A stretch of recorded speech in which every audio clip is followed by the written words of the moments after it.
You know the Vatican has one of the highest crime rates in Europe? I'm not making this up. It has one of the highest crime rates because, a lot of tourists go there. So it attracts a lot of crime. So if you go to the Vatican, apparently you might suffer from a pickpocketing or a mugging or Catholicism. One of those crimes you may get while you're there. I actually got into an argument with a friend of mine about the whole pedophile priest thing. He's not for it, but he is Catholic, and he's telling me, Joe, only 4% of priests worldwide have ever been accused of molesting a child. Only 4% worldwide have ever been accused of molesting a child. Doesn't 4% sound like a lot to you? Let's try this in a sentence. Of all the women I've ever dated, only 4% I've killed. Bad, right? You want 0% is what you're aiming for. 0%.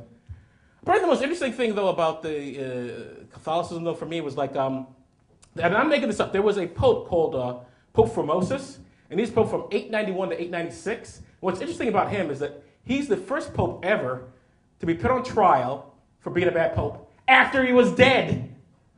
They dug up his corpse, they dug up his rotting corpse and put it on trial, put the papal outfit on him and everything, and then put him on trial for being a bad pope. And you know what that tells me? It tells me there are second chances in this world. So I'm hoping if I die and I'm not discovering anything, I'm hoping that they'll dig up my rotting corpse and maybe give me a sitcom on Showtime or something. Called Dead Black Guy. I don't care. Put me on after Dexter. That'd be fine. That'd be great. If there's anything, I'll take it.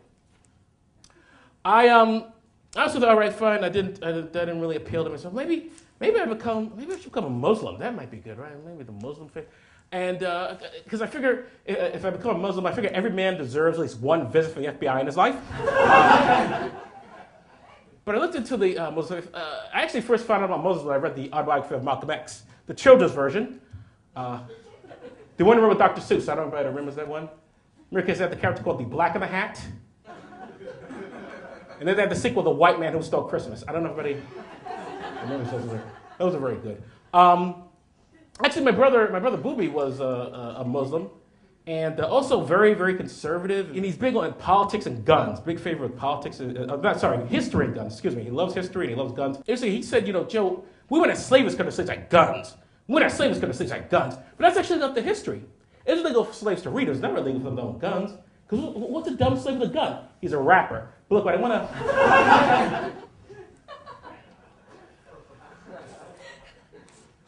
I'll tell you something very interesting about Islam. Not many people realize this, but if you translate the word Islam, it means always a good time in English. I don't know if like, for example, there is a law in Afghanistan. I'm not making this up. There's a law in Afghanistan, Islamic law, Sharia law, where it says if a woman who's married to a man, if she denies him sex, if a wife denies her husband sex, he can actually starve her to death. I'm not making this up. He can actually starve the woman.